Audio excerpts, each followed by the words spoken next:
Hi everyone, welcome back to my channel. आज मैं बात करूंगी 6 पिलर्स ऑफ सेल्फ एस्टीम के बारे में। ये डॉक्टर नथानियल ब्रैंडन की बुक की समरी भी है और इन तरीकों से हम जान सकते हैं कि हम अपना सेल्फ एस्टीम कैसे बढ़ा सकते हैं। Doctor Nathaniel Branden self esteem के गुरु कहा जाता है उन्होंने बहुत रिसर्च की है इस पर और उनके रिसर्च के हिसाब से उन्होंने 6 पॉइंट्स ढूंढे हैं जो हमें ज़्यादा सेल्फ एस्टीम के साथ लाइफ जीने में मदद कर सकते हैं। अब ज़्यादा सेल्फ एस्टीम होना क्यों ज़रूरी है? अगर हमारा सेल्फ एस्टीम कम है तो ये हमारे काम पर इफेक्ट डालेगा। हमें लोगों से जो जलन होती है वो हम हैंडल नहीं कर पाएंगे, क्योंकि हमारा सेल्फ एस्टीम कम है तो हम दूसरों को बढ़ता देखकर खुश नहीं हो पाते हैं। हमारी रिलेशनशिप्स पे इस असर होगा, क्योंकि हमारी इंफीरियॉरिटी और इनएडिक्वेसी की जो फीलिंग्स है वो हम अपने पार्टनर्स पे या फैमिली पर रिफ्लेक्ट करते हैं। तो लो सेल्फ एस्टीम होने का बहुत सारे एरियाज में हमारे ऊपर नेगेटिव इफेक्ट डालता है और इन जगहों पे नहीं, हमारा खुद का स्टेट ऑफ माइंड हमेशा दुखी रहने का हो जाता है अगर हमारा सेल्फ एस्टीम कम हो तो आइए देखते हैं कि किन तरीकों से हम अपना सेल्फ एस्टीम बढ़ा सकते हैं। पहला पॉइंट है the practice of living consciously. अगर हम एग्जाम्पल से इसे एक्सप्लेन करें, 2 आदमी लेते हैं। एक आदमी जो है वो सुबह उठता है, काफ़ी ग्रेटफुल फील करता है अपनी लाइफ को लेकर, पैशनेट है आगे दिन बिताने के लिए, पर्पस ड्रिवन है और क्रिब नहीं करता है, खुश मिजाज है। वहीं दूसरा आदमी है जो सुबह उठता है और उसे लगता है कि फिर एक दिन आज काटना है, उसको उसकी लाइफ बहुत मिजरेबल लगती है, उसके रिलेशनशिप्स भी खराब हैं। तो दोनों में से कौन सा ज़्यादा कॉन्शियसली जी रहा है? ऑब्वियसली पहला वाला। कॉन्शियसली जीने का मतलब है कि हम क्लियर हैं कि हमें क्या चाहिए हमारी लाइफ में और हम उसे कैसे अचीव कर सकते हैं। हम हमारी हर एक एक्टिविटी को अवेयरनेस के साथ पूरा करते हैं। हम सिर्फ ऑटो मोड में या ज़ॉम्बी मोड में नहीं जी रहे हैं। हम अवेयर हैं कि हमें क्या चाहिए, हम कैसे उसे मिल सकता है और हमें क्यों चाहिए, क्यों वो होना हमारे लिए ज़रूरी है। तो ये है प्रैक्टिस ऑफ लिविंग कॉन्शियसली।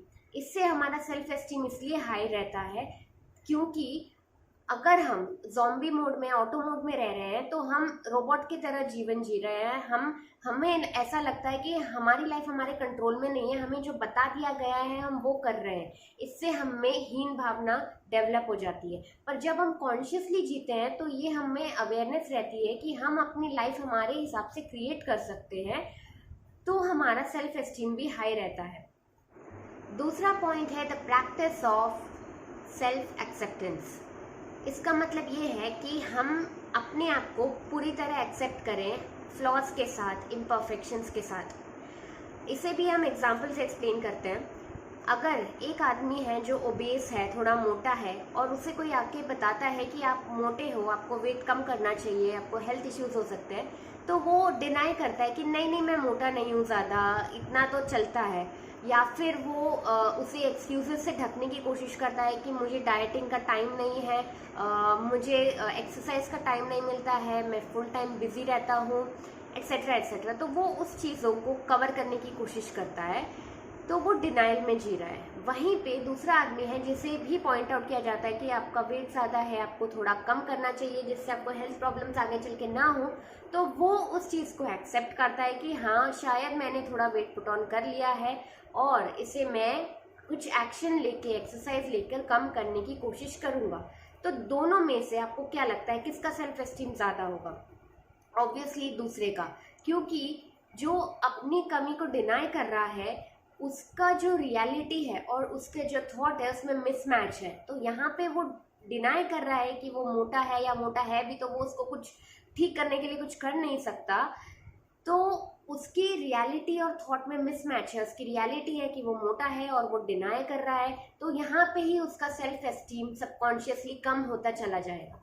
और वहीं पे जो आदमी एक्सेप्ट कर रहा है कि हाँ मैं हूँ मोटा, और उसे अपने थॉट के साथ जो उसको चाहिए कि वो पतला हो जाए, उसे मैच करने के लिए वो एक्शन भी ले रहा है, तो वहाँ पे उसका सेल्फ एस्टीम हाई रहेगा, क्योंकि वो जानता है कि अभी जो सिचुएशन है उसे वो चेंज कर सकता है, उसके हाथ में है वो चीज़ चेंज करना। तो दोनों में दूसरे वाले का सेल्फ एस्टीम ज़्यादा है। तो जब हम सेल्फ एक्सेप्टेंस के साथ जीते, हम अपने आप को एक्सेप्ट करते कि हाँ हम में ये कमी है, तो आपका सेल्फ एस्टीम भी हाई होता है। क्योंकि जब तक आप एक्सेप्ट नहीं करेंगे, आप उसे चेंज करने के लिए कुछ कोशिश भी नहीं करेंगे। तीसरा पॉइंट है the practice of self responsibility. अब पहले वाले एग्जाम्पल को ही अगर मैं कंटिन्यू करूं, तो जो फर्स्ट आदमी था जो अपने मोटापे को डिनाई कर रहा था, वो रिस्पॉन्सिबिलिटी नहीं ले रहा है अपने मोटापे की। वो ब्लेम कर रहा है उसका काम ज़्यादा है, उसके पास टाइम नहीं है, उसको डाइट प्लान फॉलो करने का उसमें एनर्जी नहीं है। तो वो अपने सिचुएशन को सर्कमस्टांसेस पे ब्लेम कर रहा है, वो रिस्पॉन्सिबिलिटी नहीं ले रहा है अपने सिचुएशन की। वहीं दूसरा आदमी ने एक्सेप्ट किया है और वो खुद रिस्पॉन्सिबिलिटी ले रहा है कि मैं इसे एक्सरसाइज या कुछ एक्शन स्टेप्स के थ्रू मैं मेरे मोटापे को कम करने की कोशिश करूँगा। तो इसे कहते हैं प्रैक्टिस ऑफ सेल्फ रिस्पॉन्सिबिलिटी। आप रिस्पॉन्सिबिलिटी लेते हो जब अपने सिचुएशन को ठीक करने की, तब आपका सेल्फ एस्टीम भी ज़्यादा रहेगा। नहीं तो आप विक्टिम मोड में बने रहोगे, और विक्टिम मोड में अगर बने रहोगे तो आपका सेल्फ एस्टीम हमेशा कम रहेगा, क्योंकि आपको लगेगा ही नहीं कि आप चेंज कर सकते हो अपने सिचुएशन को। तो आप हीन भावना से ग्रस्त रहोगे हमेशा। मैंने विक्टिम मोड पर एक बहुत डिटेल में वीडियो बनाया है, आप उसे ज़रूर देखिए, मैं लिंक डिस्क्रिप्शन बॉक्स में डालूंगी। अगला पॉइंट है the practice of self assertiveness. Assertiveness का मतलब है अपनी बात को रखना ठीक तरीके से। तो इसे भी मैं एग्जांपल से एक्सप्लेन करती हूँ। अगर आप एक पार्टी में जाते हैं और आपके फ्रेंड्स आपको ड्रिंक के लिए प्रेशर करते हैं, बट आप ड्रिंक नहीं करते, तो उनके प्रेशर करने के बावजूद अगर आप अपनी बाउंड्रीज क्लियरली मेंशन करते हैं और आप झुकते नहीं हैं, तो उसे कहते हैं असर्टिव होना। अपने विचारों पर या अपने बिलीफ पर, हैबिट्स पर अड़े रहना। तो जब हम असर्टिव होते हैं तो हमारा सेल्फ एस्टीम भी हाई होता है। अपनी बात को रखना और दबाव में नहीं आना, इसे सेल्फ असर्टिवनेस कहते हैं। बट इसे एग्रेसिवनेस में नहीं कन्वर्ट होना चाहिए। मतलब अपनी बात को जोर देके या गुस्से में आके नहीं कहना है, हमें अपने बात को बस रखना है और दबाव में नहीं आना है सामने वाले से। तो इससे क्यों हमारा सेल्फ एस्टीम हाई रहेगा? क्योंकि जब हम अवेयर होते हैं कि हमारे नीड्स क्या हैं, हमारे बाउंड्रीज क्या हैं, और हम उसे मेंशन करते हैं प्रॉपरली, तो हमारा सेल्फ एस्टीम हाई होगा। अगर आप असर्टिव नहीं हैं तो आप पुश ओवर जैसे आपको दबाव में आ जाओगे, आप सामने वाला जैसे ही प्रेशर करेगा, और जब आप वो चीज़ें करोगे जो आपको एक्चुअली नहीं करना है, आपके वैल्यूज़ के अगेंस्ट है, आपके बाउंड्रीज के अगेंस्ट है, तो आप में हीन भावना बढ़ सकती है। इसीलिए सेल्फ एस्टीम हाई बढ़ाने के लिए, बनाए रखने के लिए आपको असर्टिव होना ज़रूरी है। अगला पॉइंट है the practice of living purposefully. अब जिन लोगों का अगर आप आसपास में ही अपने नोटिस करेंगे, जो लोग पर्पस ड्रिवन होते हैं, जिन्हें लाइफ में कुछ डिफरेंस क्रिएट करने का इंटेंशन होता है, या खुद की या दूसरों की, वो उनमें सेल्फ एस्टीम भी हाई होता है। तो अगर आप में हीन भावना है, आपका self confidence and self esteem low है, तो आपको ज़रूरत है कि आप कोई पर्पस ढूंढें लाइफ में, आपके गोल्स लिखें, आपको क्या करना है, और डेली उस पर काम करें उसे अचीव करने के लिए।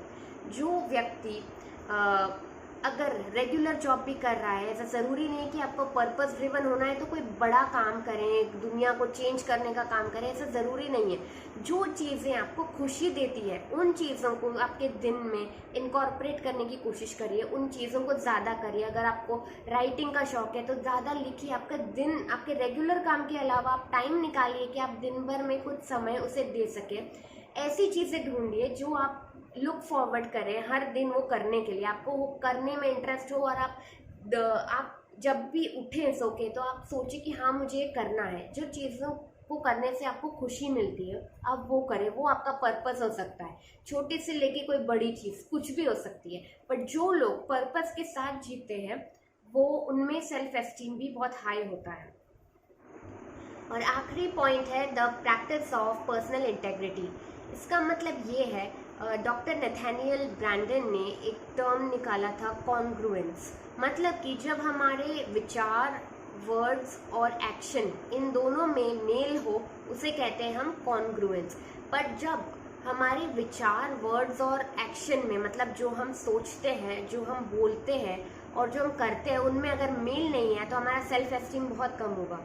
फॉर एग्जाम्पल, मैं हेल्थ का ये ऑप्शन इसलिए ले रही हूँ क्योंकि काफ़ी लोग यहीं पर गड़बड़ कर जाते हैं तो अगर आपका विचार है कि एक्सरसाइज करना हेल्थ के लिए बेनिफिशियल है और आप लोगों को ये बोलते हैं कि मैं डेली एक्सरसाइज करता हूँ या करती हूँ, पर आपके एक्शन वो मैच नहीं करते हैं, आप दिन भर टीवी देखते हैं, फेसबुक करते हैं, व्हाट्सएप करते हैं, तो ये तीनों चीज़ अलग अलग है। आपके विचार से एक्सरसाइज अच्छा होता है हेल्थ के लिए, आप लोगों को बोलते हैं कि मैं एक्सरसाइज करता हूँ, बट आपके एक्शन वो मैच नहीं कर रहे, तो आप में सबकॉन्शियसली हीन भावना बढ़ती जाएगी, क्योंकि आप खुद को ही डिसीव कर रहे हो। आप जो बिलीव करते हो आप उसी को कर नहीं रहे हो, तो आप खुद को ही बेवकूफ़ बना रहे हो, आप खुद को ही डिसीव कर रहे हो, तो आपका सेल्फ एस्टीम भी लो होगा। वहीं पर अगर आपके विचार, वर्ड्स और एक्शन मैच करते हैं कि आप सोचते हैं कि एक्सरसाइज हेल्थ के लिए अच्छी है, आप बोलते भी हैं लोगों को कि मैं एक्सरसाइज डेली बेसिस पे करता हूँ या करती हूँ, और आपके एक्शंस भी मैच करते हैं, आप एक्चुअली रोज एक्सरसाइज करते हैं, तो इसे कहते हैं कॉन्ग्रुएंस। इससे आपका सेल्फ एस्टीम भी हाई होगा, क्योंकि आप सिंक में हैं, आप जो सोचते हैं वही बोलते हैं और वही करते हैं, तो आपको खुद को लेके आपकी सेल्फ एस्टीम हाई रहेगी। अदरवाइज खुद के लिए आपको मन में नेगेटिविटी आएगी कि मैं एक्चुअली दिखा तो कुछ और रहा हूँ पर मैं अंदर से कुछ हूँ। आपको ये रियलाइज नहीं होगा, बट धीरे धीरे आप में हीन भावना बढ़ती जाएगी। तो ये 6 पॉइंट्स बहुत ज़रूरी हैं हमारे सेल्फ एस्टीम को बढ़ाए रखने के लिए। और इसमें एक इम्पॉर्टेंट चीज़ आपने नोटिस करी होगी कि हर पॉइंट के आगे है द प्रैक्टिस ऑफ, मतलब कि ये कंटिन्यूस लाइफ लॉन्ग चीज़ है जो आपको कंटिन्यूसली प्रैक्टिस करती रहनी है। ये कोई भी मास्टर एकदम से इसमें नहीं बन जाता है, स्टेप बाय स्टेप रोज आप प्रैक्टिस करेंगे कॉन्शियसली, पर्पसफुली, कॉन्ग्रुएंस के साथ रहना, तो आपका सेल्फ एस्टीम हाई बना रहेगा। मैंने सेल्फ लव क्या है उस पर भी बहुत वीडियोस बनाए हैं, मैं सारी प्लेलिस्ट डिस्क्रिप्शन बॉक्स में डाल दूंगी, उन्हें ज़रूर देखिए। तो आपको कैसे लगे ये पॉइंट्स मुझे कमेंट करके बताइए। इसी तरह के इंग्लिश कंटेंट के लिए और पॉडकास्ट के लिए मेरी वेबसाइट विजिट कीजिए mindsutra.in पर। Thank you so much. I'll see you in another video. Till then, bye.